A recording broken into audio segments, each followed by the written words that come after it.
اعوذ باللہ من الشیطان الرجیم، بسم اللہ الرحمن الرحیم، نحمدہ نصلی علی رسولہ الکریم والمہدی الموعود علیہ الصلاۃ والتسلیم، اما بعد فقد قال اللہ تعالی فی القرآن المجید والفرقان الحمید، فاعوذ باللہ من الشیطان الرجیم، بسم اللہ الرحمن الرحیم، قل ان تحبون اللہ فاتبعونی، وقال النبی صلی اللہ علیہ وسلم الدین کلھا ادب، وقال امامنا میرا سید محمد جیون پوری مہدی موعود علیہ الصلاۃ والسلام ما مذہب عاشقاں آوردیم، قرآن عشق ناماست، صدق اللہ العظیم وصدق رسولہ النبی الکریم وصدق المہدی الموعود علیہ الصلاۃ والتسلیم۔ محترم و معزز سامعین اکرام، پیارے معصوم بچوں، جہاں کہیں بھی میری آواز پہنچ رہی ہے وہ سننے والے تمام حضرات، میری ماں بہنوں، وہ معزز و مکرمن برادرم پیر و مرشد سید نور محمد اسحاقی صاحب، وہ سید تاج محمد اسحاقی صاحب، السلام علیکم ورحمۃ اللہ وبرکاتہ۔ تعریف ساری کی ساری خدائے برحق کے لیے سزاوار ہے جو رب العالمین ہے۔ درود و سلام ہو خاتم النبیین، رحمت للعالمین، راحت العاشقین، احمد مجتبیٰ محمد مصطفیٰ رسول خدا صلی اللہ علیہ وسلم پر، اور آپ کے تمام اہل بیت اطہار اور آپ کی تمام ذریات پر۔ اسی طرح درود و سلام ہو خاتم ولایت محمدیہ، معصوم عن الخطا، مبین کلام اللہ، خلیفۃ اللہ حضرت میرا سید محمد جون پوری مہدی موعود علیہ الصلاۃ والسلام پر، اور آپ کے تمام اہل بیت اطہار اور آپ کی تمام ذریات پر۔ حاضرین گرامی، اللہ تعالیٰ نے اپنے کلام پاک میں ارشاد فرمایا، قل ان کنتم تحبون اللہ فاتبعونی، کہہ دیجئے اے محمد صلی اللہ علیہ وسلم، اگر تم مجھ سے محبت کرتے ہو تو میرے نبی کی پیروی کرو، میرے نبی کے پیچھے پیچھے چلو، ان کی اتباع کرو، ان کی اطاعت کرو اگر مجھ سے محبت کرتے ہو۔ کیوں؟ کیونکہ جو کچھ بھی نبی کرتے ہیں کہتے ہیں وہ سب اللہ کی جانب سے ہوتا ہے، اور وہ میرا نائب ہے، وہ میرا وہ مظہر ہے جو مظہر کامل بن کر تمہارے پاس آیا ہے، وہ تم کو تمہارا دین سکھانے کے لیے آیا ہے، وہ تمہارے لیے ایک نمونہ ہے، جیسا کہ اللہ تعالیٰ نے خود ارشاد فرمایا، لقد کان لکم فی رسول اللہ اسوۃ حسنہ، تحقیق کہ اللہ تبارک و تعالیٰ کی جانب سے حضور صلی اللہ علیہ وسلم جو تمہارے پاس آئے ہیں بہترین نمونہ ان کے اخلاق ہے۔ حضور صلی اللہ علیہ وسلم کی زندگی تمہارے لیے ایک بہترین نمونہ ہے، ان کے اخلاق ایک بہترین نمونہ ہے، تو وہ جو کچھ بھی کرتے ہیں، جو کچھ بھی کہتے ہیں ان کی پیروی کرو، تبھی میری محبت کے تم لائق ہوں گے۔ بندے خدا سے محبت کرنے والے، چلا چلا کر کہنے والے کہ میں خدا کا ہوں، خدا میرا ہے، میں خدا کا ذکر کرتا ہوں، فاذکرونی اذکرکم، میں تیرا ذکر کرتا ہوں تو میرا ذکر کرتا ہے، یہ سارے دعوے اسی وقت درست ہوں گے جب ذکر کرنے کا طریقہ نبی سے سیکھیں گے۔ خدا خدا چلانے والے خدا تک نہیں پہنچ سکتے بغیر نبی کے، بغیر وسیلے کے۔ خدا تعالیٰ تم کو تمہارے کسی عمل کو قبول نہیں کرے گا، کیونکہ قرآن میں ہی اللہ تعالیٰ ارشاد فرماتا ہے، یا ایھا الذین آمنوا اتقوا اللہ وابتغوا الیہ الوسیلہ، اے ایمان والو تقوی اور اللہ کا خوف پیدا کرو اور وسیلے کے ذریعے سے مجھ تک پہنچو۔ تو خدا کی محبت کا دعویٰ کھوکھلا ہے جب تک کہ رسول اللہ صلی اللہ علیہ وسلم کی پیروی اور رسول اللہ صلی اللہ علیہ وسلم کی محبت اس میں شامل نہ۔ برادرم عزیزم محترم حضرت سید نور محمد صاحب اسحاقی قبلہ گاہی نے، اگرچہ کہ میرے ذہن میں کچھ اور عنوان بن رہا تھا کہ میں کچھ اور کہوں، لیکن چونکہ عشق رسول کی بات چھیڑ گئی رسول اللہ صلی اللہ علیہ وسلم سے محبت کی بات جو چھیڑ دی گئی کہ عشق رسول کیا چیز ہے، محبت رسول کیا چیز ہے، بغیر محبت رسول کے تمہارا کوئی بھی کام اللہ کو پسند نہیں آتا، اللہ قبول نہیں کرتا۔ رسول اللہ صلی اللہ علیہ وسلم سے محبت شرط ہے۔ ایک مرتبہ کا واقعہ ہے، سورہ حجرات کی ایک آیت اتری، بسم اللہ الرحمن الرحیم، یا ایھا الذین آمنوا لا ترفعوا اصواتکم فوق صوت النبی ولا تجہروا له بالقول کجہر بعضکم لبعض ان تحبط اعمالکم۔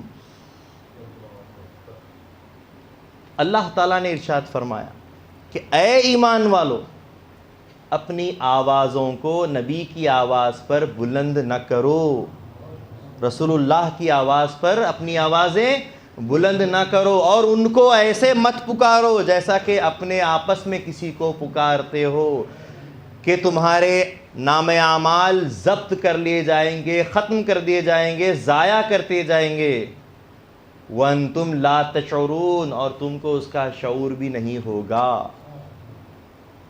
کیا ہے یہ؟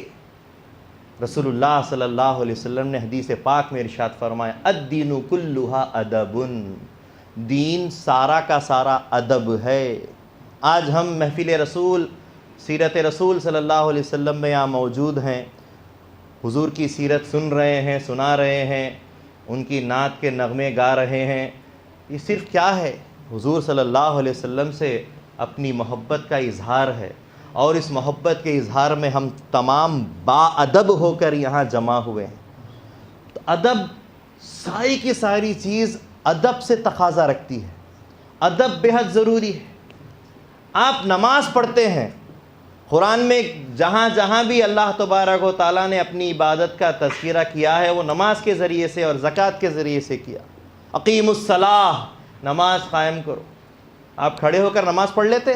نہیں، آپ پہلے اچھے پیرہن کو استعمال کرتے، اچھے کپڑے پہنتے، اور اس سے بھی پہلے کیا کرتے ہیں؟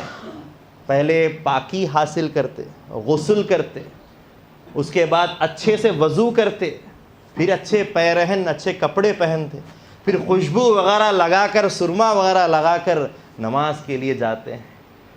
قرآن میں تو لکھا ہے کہ اقیم الصلاۃ، نماز پڑھو، لیکن آپ کیسے نماز پڑھ رہے ہیں؟ پورے آداب کو ملحوظ رکھتے ہوئے کہ خدا کے دربار میں بندہ جا رہا ہے، بن ڈھن کر جانا چاہیے۔ حضرت حسن بصری رحمۃ اللہ علیہ کا ایک واقعہ یاد آ رہا ہے کہ وہ اپنے قافلے کے ساتھ کسی راہ پر کسی مسافرت میں جا رہے تھے، اور اچانک کچھ لوگ ان کو مل گئے۔ حسن بصری نے پوچھا کہ کہاں جاتے ہو؟ تو کہا کہ بادشاہ کے پاس جا رہے ہیں۔ ان کے ہاؤ بھاؤ، ان کے کپڑے، ان کے چہرے، ان کے تمام لوگ دیکھنے کے لائق تھے۔ بادشاہ کے دربار میں جا رہے ہیں تو ان کے گھوڑوں کو جو زیب دیا گیا ہے، گھوڑے ان کے چمک رہے ہیں، چہرے ان کے، کپڑے ان کے، لوگ جتنے بھی سارے اپنے آپ کو بس ایسا چمکا رہے ہیں جیسا کہ اب یہی رات بھر جگمگانے والے ہیں تاروں کی طرح۔ تو حضرت حسن بصری رحمۃ اللہ علیہ فرماتے ہیں، کہاں جا رہے ہو؟ کہا کہ ہم بادشاہ کے پاس جا رہے ہیں۔ کہا کہ نماز پڑھی؟ کہا کہ ہاں پڑھی تھی۔ کیسے پڑھی؟ بولے بس ان کپڑوں سے پڑھی؟ نہیں، بولے ہم تو وہ الگ کپڑوں سے۔ کہا کہ دنیا کے بادشاہ کے پاس اتنا بندھن کے جاتے ہو، وہ بادشاہوں کا بادشاہ ہے، اس کے پاس کیسے جانا چاہیے؟ تو دین سارا کا سارا ادب ہے، دین ادب کا نام ہے۔ ہم اگر خدا کی پیروی کرنا چاہتے ہیں، خدا کی اتباع کرنا چاہتے ہیں، تو خدا نے بتایا کہ نبی کی اتباع کرو۔ خدا کی محبت کا دعویٰ کرنا چاہتے ہیں، اللہ تعالیٰ نے فرمایا نبی کی اتباع کرو۔ تو انہوں نے ادب سکھایا ہے۔ الدین کلھا ادب، دین سارا کا سارا ادب ہے، اور ادب اس وقت تک نہیں آ سکتا جب تک کہ سکھانے والے سے محبت نہیں ہوتی۔ جب آپ استاد کو جب آپ مرشد کو، جب آپ ولی اللہ کو، جب آپ صوفیہ کرام کو، جب آپ نبی اللہ کو چاہتے ہیں، جب کہ وہ آپ کے سامنے موجود ہیں، تو جس دور میں بھی آپ کے سامنے یہ حضرات موجود ہوتے ہیں، جب تک کہ ان سے محبت نہیں ہوتی، وارفتگی نہیں ہوتی، جان نثاری کی بات نہیں آتی، اس وقت تک جو سو کچھ نہیں ملتا۔ اور وہ وارفتگی کب ہوتی، ساری چیزیں نظر کب آتی؟ آپ کے آداب ملحوظ کرنے سے۔ لوگ تیسرے جب دیکھتے ہیں، آپ کے ادب کو دیکھتے ہیں کہ حضور کے سامنے کھڑے ہیں، ولی اللہ کے سامنے کھڑے ہیں، ادب ہیں، جب تک کہ حکم نہ دیا جائے بیٹھتے نہیں، جب تک کہ حکم دیا جائے نہیں جاتے نہیں، تو وہ جو ادب ہے وہ اوروں کو سکھا دیتا ہے بغیر کچھ کہے کہ یہ حضور سے محبت کرتا ہے، یہ حضور کا شیدائی ہے، ان کے حکم کے بغیر چلتا نہیں، آتا نہیں، جاتا نہیں، کھاتا نہیں، پیتا نہیں، بیٹھتا نہیں، اٹھتا نہیں۔ حضور کی محبت ملحوظ رہتی ہے، تو یہ محبت ہونی چاہیے۔ اور امامنا مہدی موعود علیہ السلام تو ارشاد فرمائے ہیں، ماں مذہب عاشقاں آوردیم، ہم تو عاشقوں کا مذہب لائے ہیں، محبتوں کا مذہب لائے ہیں۔ حضرت امامنا مہدی موعود علیہ السلام نے ایک مرتبہ عشق کا تذکرہ کیا کہ عشق ہونا چاہیے، جس کو عشق نہیں اس کو ایمان نہیں۔ تو حضرت بندگی میاں ملک درویش، ملک محمد درویش رضی اللہ تعالیٰ عنہ کھڑے ہو گئے اور اپنا دامن چاک کر دیتے ہیں، کرتا پھاڑ دیتے ہیں۔ میران جی عشق کہاں سے لائے، عشق کہاں سے لائے؟ مہدی موعود صلی اللہ علیہ وسلم نے فرمایا تھا کہ عشق تو انبیاء کو نصیب ہوتا ہے، عشق انبیاء کو نصیب ہوتا ہے۔ تو سن کر کھڑے ہو گئے اور دامن چاک کر دیے کہ ہم تو نبی نہیں، ہم عشق کہاں سے لائے؟ تو مہدی موعود علیہ السلام فرمائے، بندہ عشق عطائی نہیں، عشق کسبی کی بات کر رہا ہے۔ کبھی عشق اللہ کی طرف سے آ جاتا ہے، اللہ کسی کے اوپر اپنا عیاں کر دیتا ہے، اپنی محبت کا اظہار کر دیتا ہے۔ عشق عطا ہوتا ہے، نبیوں کو عطا ہوتا ہے، چند ولیوں کو عطا ہوتا ہے، اور جو قابل نہیں ہوتے اگر عشق ان کو عطا ہو جاتا ہے تو برداشت نہیں کر پاتے، بردن پھوٹ جاتا ہے، تو وہ مجذوب نظر آتے ہیں، دیوانے نظر آتے ہیں۔ اللہ کی تجلیات کے جب کئی ذرات اس کے اوپر جب عیاں ہو جاتے ہیں تو وہ اس کی نیاز کو برداشت نہیں کر کے مجذوب بن جاتا ہے۔ امامنا مہدی موعود السلام نے جب عشق کی بات کی تو انہوں نے جب جیسے ہی دامن چاک کیا، تعلیم دے دی گئی کہ بندہ عشق وہبی نہیں، عشق کسبی کی بات کر رہا ہے، عشق کو کماؤ، عشق میں محنت کرو۔ کہا کہ عشق کو کمانے کا طریقہ کیا ہے؟ کونوا مع الصادقین، صادقین کی صحبت اختیار کرو، اللہ والوں کی صحبت اختیار کرو، محنت کرو اللہ والوں کے ساتھ رہ کر۔ اب ان کے درمیان کون ہے؟ نبی اللہ سب سے بڑے صدیق صادق و امین ہیں، سب سے زیادہ سچے، سب سے زیادہ امانت دار۔ جس وقت کی آیت نازل ہوئی صحابہ تھے تو ان کے سامنے صادق وہ ہوئے۔ آج ہمارے درمیان جو کوئی بھی ہمارے درمیان صادق اور امین ہے، ہم کو اس کی صحبت اختیار کرنی چاہیے۔ امامنا علیہ السلام فرماتے ہیں، اس کی ذات میں فنا ہو، اس سے عشق کر، کسبی عشق سے حقیقی عشق کی طرف پہنچ، عشق مجازی کر اور عشق حقیقی کو پہنچ جا۔ تو جو کوئی اپنے رہبر سے عشق کرتا ہے وہ عشق مجازی ہے، اور دھیرے دھیرے وہ عشق کو آگے بڑھتا ہوا فنا فی رسول کی طرف جاتا ہے، فنا فی اللہ کی طرف جاتا ہے۔ یہ تعلیمات ہے، اسی لیے امامنا علیہ السلام نے ہر لمحہ ہر لحظہ عشق کی تعلیم دی ہے، یہاں تک کہ کتاب اللہ کو بھی اٹھا کر بتایا کہ یہ عشق نامہ ہے، یہ عشق سکھاتا ہے، یہ مومن کی پہچان دلاتا ہے کہ یہ عشق ہے۔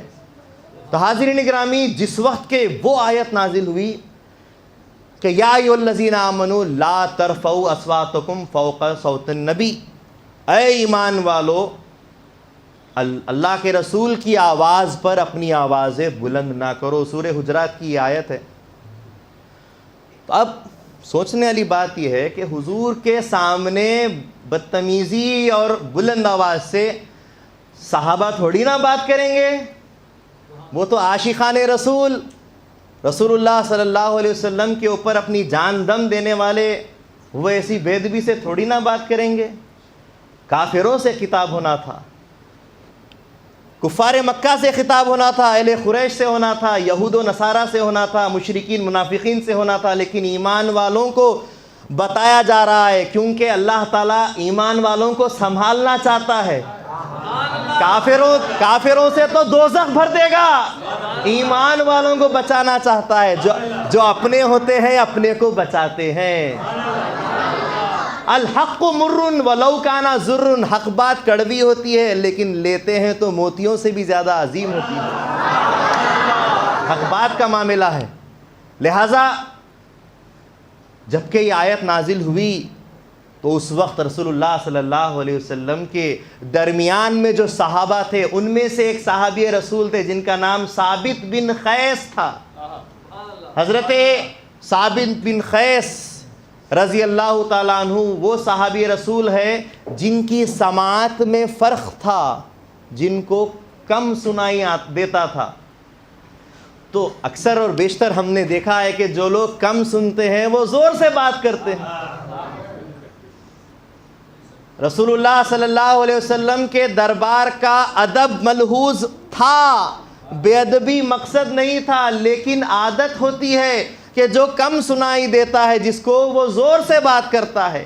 تو حضرت ثابت بن قیس رضی اللہ تعالیٰ عنہ درمیان میں تھے، سامنے تھے، رسول اللہ علیہ وسلم کے ساتھ تھے، اور یہ آیت نازل ہوئی، یا ایھا الذین آمنوا لا ترفعوا اصواتکم فوق صوت النبی، اے ایمان والو رسول اللہ کی آواز پر اپنی آواز بلند نہ کرو، ولا تجہروا لہ بالقول کجہر بعضکم لبعض، اور ان کو ان الفاظوں سے مت پکارو جیسا کہ اپنے ساتھیوں کو پکارا کرتے ہو، ان تحبط اعمالکم، کہ تمہارے اعمال ختم کر دیے جائے، چھین لیے جائے، ضائع کر دی جائے، وانتم لا تشعرون، اور تم کو شعور بھی نہیں ہوگا۔ جیسے ہی آیت نازل ہوئی، صحابہ تعلیم لینے کے بعد، قرآن کی تعلیم سننے کے بعد اپنے اپنے گھر جانے لگے۔ حضرت ثابت بن قیس رضی اللہ تعالیٰ عنہ وہ بھی جا رہے ہیں، آیت پر غور کرتے جا رہے ہیں، سوچتے جا رہے ہیں، باہر نکل کر گھر کے راستے کو جاتے جاتے اچانک ان کو سمجھ میں آ جاتا ہے یہ آیت تو میرے لیے ہی شاید اتری ہے، میں ہی نبی کے دربار میں زور زور سے بات کرتا ہوں۔ سوچ میں آ گئے، سوچ میں پڑ گئے، میں عاشق رسول، میں فدایان رسول، اور میری زبان سے اتنی بلند آواز نکلنے کی بنا پر اللہ تعالیٰ نے آیت نازل کر دی کہ تیرے اعمال ضبط کر دیے گئے، ختم کر دیے گئے، کیونکہ تو نے آواز بلند کر دی نبی کے دربار میں۔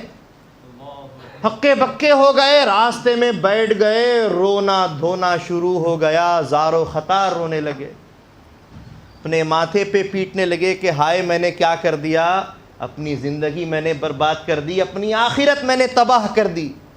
اتنے میں وہاں سے حضرت عاصم گئے، وہ بھی رسول اللہ علیہ وسلم کے دربار میں موجود تھے، وہ بھی اپنے گھر کو جا رہے تھے۔ وہ گئے، کیا دیکھتے ہیں کہ یہ بیٹھ کر ثابت بن قیس راستے میں رو رہے ہیں۔ دریافت کیا کہ بھائی کیا بات ہو گئی، کیوں رو رہے ہو؟ کہا کہ کیا تم نے نہیں سنا کہ آیت نازل ہو گئی ہے لا ترفعوا اصواتکم فوق صوت النبی، کہ نبی کی آواز کے اوپر آواز بلند نہ کرو، میں ہی تو ہوں جو سب سے زیادہ آواز کر کے بات کرتا ہوں، چلا چلا کر بات کرتا ہوں، میری اس بے ادبی کی وجہ سے اللہ نے میرے اعمال کو ختم کر دیے، مجھے ضائع کر دیا، میں برباد ہو گیا، اپنی قسمت پہ رو رہا ہوں، اپنے اس جو سو خراب عمل پہ رو رہا ہوں۔ کہا کہ ایسا مت کرو، تم توبہ کرو، شاید کہ اللہ اور اس کے رسول تم کو معاف کر دے۔ کہا کہ برباد ہو جانے کے بعد اب کیا ہوگا میرا، یہ کہتے ہوئے اٹھے اور اپنے گھر کی طرف جانے لگے۔ حضرت عاصم واپس دربار نبوت میں آئے اور آ کر ان کے سامنے ماجرا رکھ دیا کہ ثابت بن قیس کا حال بہت برا ہے، وہ رو رہے ہیں، پلا رہے ہیں، راستوں کے اوپر جو سو بیٹھ گئے ہیں، اور ان کو لگتا ہے کہ یہ آیت ان کے لیے نازل ہو گئی ہے۔ اندازہ لگائیے عاشقوں کا کیسا جو سو معاملہ ہوتا تھا، کیا کیفیت ہوتی تھی ان کی۔ رسول اللہ صلی اللہ علیہ وسلم نے حضرت عاصم کو حکم دیا کہ جاؤ ثابت بن قیس کو بلا کر لاؤ۔ یہ پیچھے پیچھے اب نکلے ان کو لانے کے لیے۔ اتنے میں ثابت بن قیس گھر کو پہنچ گئے، اپنے گھر کو پہنچ گئے، دستک دیے، اور دستک دینے کے بعد ان کی بیوی بی بی رقیہ بی بی جمیلہ انہوں نے دروازہ کھولا. بی بی جمیلہ کو انہوں نے کہہ دیا کہ مجھے گھر میں کوئی کال کھٹری ہے؟ بولے وہ رہی، بس اس میں جاتا ہوں، تو مجھے اس کے اندر بند کر دے، نظر بند کر دے، وہاں بیٹھ کر توبہ کروں گا، استغفار کروں گا، شاید کہ خدا کو رحم آ جائے کہ میں نے یہ کام جان بوجھ کے نہیں کیا، سہون ہوا ہے، میری اپنی جو سو کم سماعت کی وجہ سے ہوا ہے، میں نے جان بوجھ کے نہیں کیا، میں توبہ کرنے کے لیے اپنے آپ کو بند کر لیتا ہوں. بند کر لیا اپنے آپ کو. تھوڑی دیر کے بعد حضرت عاصم آئے، دستک دی، کہاں ہے ثابت بن قیس؟ کہا کہ کیا کام ہے؟ کہا دربار نبوت میں حاضری کا بلاوا آیا ہے، فوراً حاضر ہونے کا بلاوا آیا ہے. جیسے ہی کان میں رسول اللہ صلی اللہ علیہ وسلم کی آمد کے سوال کو سنا، فوراً دروازہ کھول کے کال کھٹری میں سے باہر نکلے. کیا دیکھتے ہیں کہ روتے روتے پورے چہرہ ان کا جو سو بھیگ گیا ہے آنسوؤں سے. کیا خوف ہے، دیکھو خدا کا خوف اور عشق رسول کیسا ہے کہ جان بوجھ کر نہیں کیا ہے تو یہ عالم ان کے پر گزر رہا ہے، اگر جو جان بوجھ کے کرتا اس کو پھر اللہ تعالیٰ کیا کیا سزا نہیں دیتا. اللہ تعالیٰ تو ہر چیز کو جاننے والا ہے، اللہ تعالیٰ کے پاس ہر چیز کی خبر ہوتی ہے. بما کانوا جو سو یعملون، جو کچھ بھی تم عمل کرتے ہو اللہ تعالیٰ سب کچھ خبیر ہے. تو اللہ تعالیٰ سب جانتا ہے. انہوں نے جان بوجھ کر نہیں کیا. جب جان بوجھ کر نہیں کیا تو یہ سزا، اگر جان بوجھ کر کرتا تو کیسی کیسی سزائیں ملتی. اللہ اکبر. بہرحال وہ دونوں واپس دربار نبوت میں پہنچے اور پھر حضرت عاصم نے گھر کا بھی حال سنایا کہ کال کوٹری میں اپنے آپ کو بند کر لیا. گھر پورا ماتم کدا تھا، سب رو رہے تھے کہ گھر اس کا لٹ گیا ہے اس طریقے سے. یا رسول اللہ یہ اس کے حالت ہے، اب آپ فرمائیے. تو رسول اللہ صلی اللہ علیہ وسلم آگے بڑھے. اے میرے پیارے صحابی، اے میرے پیارے صحابی، تو مجھے اتنا چاہتا ہے؟ اللہ تعالیٰ تجھ پر یہ فضل کرتا ہے کہ میں تجھ کو 3 بشارتیں دیتا ہوں کہ تو زندگی بھر عزت کی زندگی جیے گا، تیری موت شہادت کی موت ہوگی، اور تو اسی وقت آج سے ابھی سے جنتی قرار دے دیتا ہوں. یہ عشق کا مسئلہ ہے، یہ پاک دل رکھنے والے صحابہ کا معاملہ ہے، یہ رحمت عالم صلی اللہ علیہ وسلم کی رحمت کا معاملہ ہے. اور اس واقعے سے یہ پتہ چلتا ہے کہ نبی اللہ رسول اللہ کو کسی کو بشارت دینے کے لیے پوچھنے کی ضرورت نہیں. اللہ تعالیٰ فرماتا ہے اللہ یعطی وانا قاسم، اللہ عطا کرتا ہے میں تقسیم کرتا رہتا ہوں، جس کو چاہے جو بشارت دیتا رہتا ہوں. یہ رسول اللہ کی شان ہے. یہ بشارت مل گئی حضرت ثابت بن قیس. کیا ان کے جیسا عشق کا علم، کیا ان کے جیسا ایمان کا علم، جھومنے لگے، رسول اللہ صلی اللہ علیہ وسلم کو چومنے لگے. اور اس کے بعد رسول اللہ صلی اللہ علیہ وسلم کا ایک وقت آ گیا، وصال ہو گیا، آپ کی رحلت ہو گئی. لیکن اس کے بعد جب کبھی بھی ثابت بن قیس مسجد نبوی میں آتے، صحابہ ان کو کیا کہہ کر پکارتے؟ وہ دیکھو آ رہے ہیں جو دنیا میں جنتی کا مقام رکھتے ہیں. جنتی کہہ کر پکارتے تھے، ان کو بلاتے تھے، آئیے صاحب جنت کے صاحب آئیے، تشریف لائیے. کیا عزت ان کی ہو رہی ہے. کیا کہا تھا رسول اللہ نے کہ زندگی بھر عزت کی زندگی جیو گے. کیسی عزت، حضور کے فرمان کا مقام دوسرے صحابہ بھی رکھتے ہیں.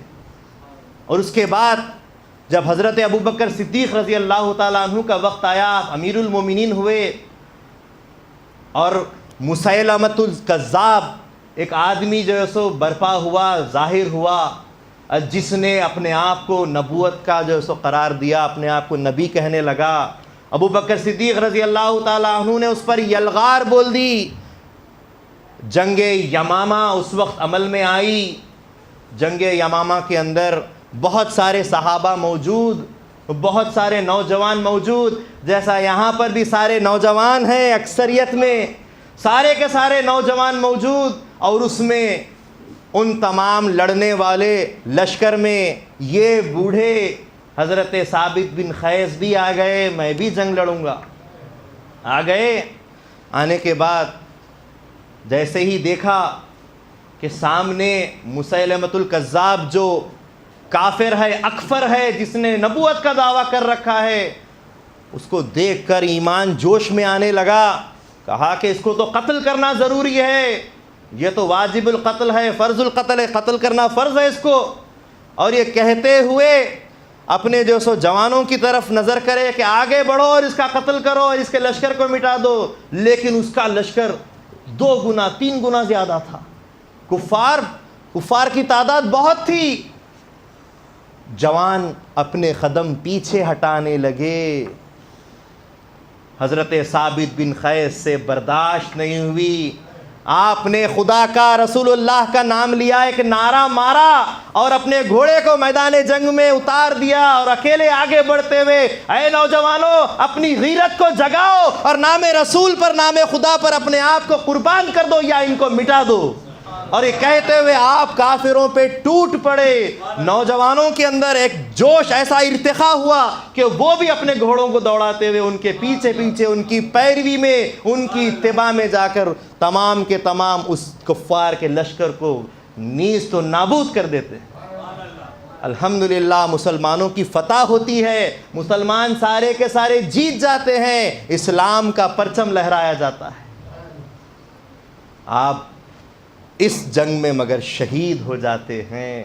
رسول اللہ کا وہ دوسرا فرمان بھی ثابت ہو گیا، عزت کی زندگی، شہادت کی موت۔ لیکن اب ایک اس صحابی رسول جو کہ کان سے کم سنتے تھے، لیکن ان کی فضیلت کیا ہے یہ دیکھیے، ان کا مقام کیا ہے۔ صحابی رسول کا مقام کوئی معمولی مقام نہیں ہوتا۔ جب لشکر میں سارے کے سارے شہداء کو چننا شروع کیا گیا اور مال غنیمت، جس کو انفال کہتے ہیں، مال غنیمت جب چننا شروع کیا گیا تو مال غنیمت چنتے چنتے حضرت ثابت بن قیس نے جو زرہ پہنا ہوا تھا لوہے کا، زنجیروں کا، وہ کسی نے اتار لیا اور اتار کر اپنے گھر لے گیا اور اس کی ایک ہانڈی تیار کر رکھی۔ وہاں اسی لشکر کے اندر ایک سپاہی، ایک رسول اللہ صلی اللہ علیہ وسلم کے سچے غلام کے خواب میں حضرت ثابت بن قیس جاتے ہیں خواب میں اور جا کر فرماتے ہیں کہ تو امیر المومنین حضرت ابو بکر صدیق رضی اللہ تعالیٰ عنہ سے میرا یہ پیغام دینا کہ میرا یہ ذرہ ہے اور میرا یہ ذرہ فلاں آدمی نے لے لیا ہے اور اس کا برتن بنا لیا ہے، وہ ذرا حاصل کرے کہ میں مرنے سے پہلے کسی کا قرض لے کر مرا ہوں، اس ذرا کو امیر المومنین حاصل کرے، اس کو بیچے اور میرا قرض ادا کرے۔ صحابہ کہاں تک سوچتے تھے، چنانچہ جیسے ہی یہ خواب سنایا گیا، امیر المومنین حضرت ابو بکر صدیق رضی اللہ تعالیٰ عنہ فوراً اس کی تعمیل کرتے ہیں، اس خواب کو عمل میں لاتے ہیں، جاتے ہیں اس آدمی کے پاس وہ برتن ملتا ہے، اس کو بیچتے ہیں اور ان کا قرض ادا کرتے ہیں۔ تو معلوم اس سے ہوا کہ رسول اللہ صلی اللہ علیہ وسلم کے دربار کا ادب کتنا بڑا مقام رکھتا ہے۔ اور بھول میں اگر کوئی چیز ہو جاتی ہے تو اللہ تعالیٰ حاضر ہے، ناظر ہے، دیکھتا ہے، سمجھتا ہے، لیکن اگر قطعاً کوئی کام کیا جاتا ہے تو پھر وہ اللہ اور اس کے رسول کی پکڑ سے کبھی باز نہیں رہ سکتا۔ صحابہ کا مقام یہ ہے کہ بھول میں بھی کر دیتے تھے، لیکن اللہ تبارک و تعالیٰ جو ارحم الراحمین ہیں، ان کی صحیح نیک نیتی کو دیکھتے ہوئے ان کے درجات کو کتنا بلند کر دیتا ہے، کیونکہ ان کے حقیقی عشق کو اللہ ملحوظ رکھتا ہے۔ عاشقان رسول کا یہ مقام ہوتا ہے۔ تو بہرحال آئندہ بھی ایسی مجلسیں سجائی جائیں گی، آئندہ بھی نام رسول پر ہم جو سو سیرت کے مجلسیں یہاں پر جو سو منعقد کریں گے، لیکن اللہ سے یہی دعا ہے کہ تمام مجالس جو بھی اللہ اور اس کے رسول اور اس کے خلیفے کے نام پر سجائیں جائیں، اس میں ادب ملحوظ رہنا چاہیے کہ رسول اللہ صلی اللہ علیہ وسلم نے تعلیم دی ہے کہ الدین کلھا ادب، دین سارا کا سارا ادب ہے، ادب نہیں ہے تو تیرے اندر دین بھی نہیں ہے۔ میں اللہ سے دعا کرتا ہوں اللہ تعالی ہم کو بولنے سننے سے زیادہ عمل کی توفیق عطا فرمائے۔ اللہ تبارک و تعالی ہمارے صغیرہ اور کبیرہ گناہوں کو اپنے رحم و کرم سے معاف فرمائے۔ اللہ تبارک و تعالی دو جہاں میں ہمیں باعزت رکھے۔ اللہ تبارک و تعالی ہمیں رسوائیوں کے عذاب سے بچائے۔ اللہ تعالی ہمارے قبر میں نور محمدی عطا فرمائے۔ اللہ تعالی ہم کو اپنے دیدار سے سرفراز فرمائے۔ آمین۔ وآخر دعوانا الحمدللہ رب العالمین۔